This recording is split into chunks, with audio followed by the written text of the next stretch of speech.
Most history books rely on a timeline starting with nomadic foraging and ending with cities. First, wandering groups learned to cultivate wild grasses into farms.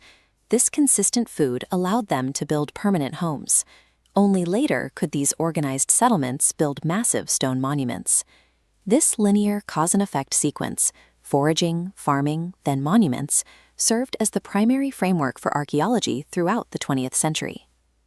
But in 1994, an excavation on a lonely hill in southeastern Türkiye revealed a site that makes the sequence impossible.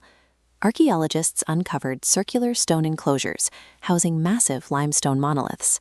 This central T-shaped pillar is carved from a single block of stone and stands deep within its excavated pit. Carbon dating of the organic matter found around the site's base reveals that these structures were completed over 11,000 years ago. This makes Göbekli Tepe 6,000 years older than the earliest stones raised at Stonehenge.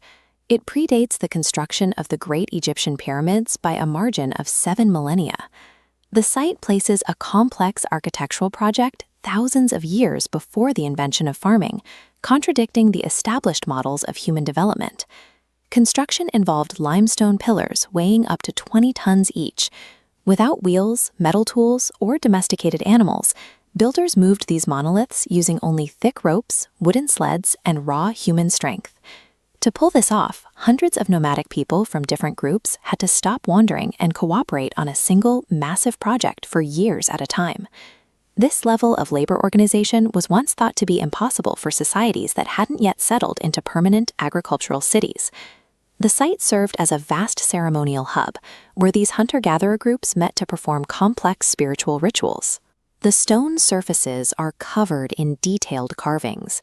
The 3D relief of a fox and scorpion on this pillar demonstrates that the builders possessed advanced artistic skill and utilized sophisticated symbolic imagery.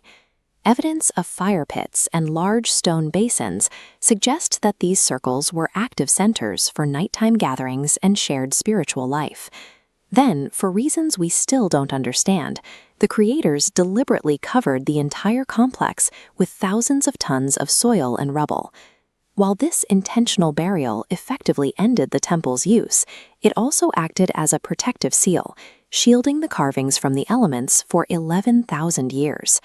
Gathering hundreds of workers in one location for decades created a massive supply chain problem. Specifically, they needed a way to feed them. Traditional foraging requires a nomadic life. It cannot provide enough calories to sustain a large, stationary group of laborers over a long period. Geneticists have traced the earliest known domesticated strain of einkorn wheat, seen here, to the hills immediately surrounding the temple site. To sustain the construction crews, the temple's builders were forced to cultivate local wild grasses, actively selecting and replanting seeds to increase their yield. This means the massive architectural project didn't follow the invention of agriculture. The project necessitated it. When we look at the evidence from Türkiye, the order is reversed. The impulse to build monuments came first, followed by farming, and then permanent settlements. The timing indicates that the impulse to gather and worship preceded the transition to a sedentary farming life. The logistical demands of raising this temple forced nomadic groups to develop farming, making Göbekli Tepe the catalyst for the settled world.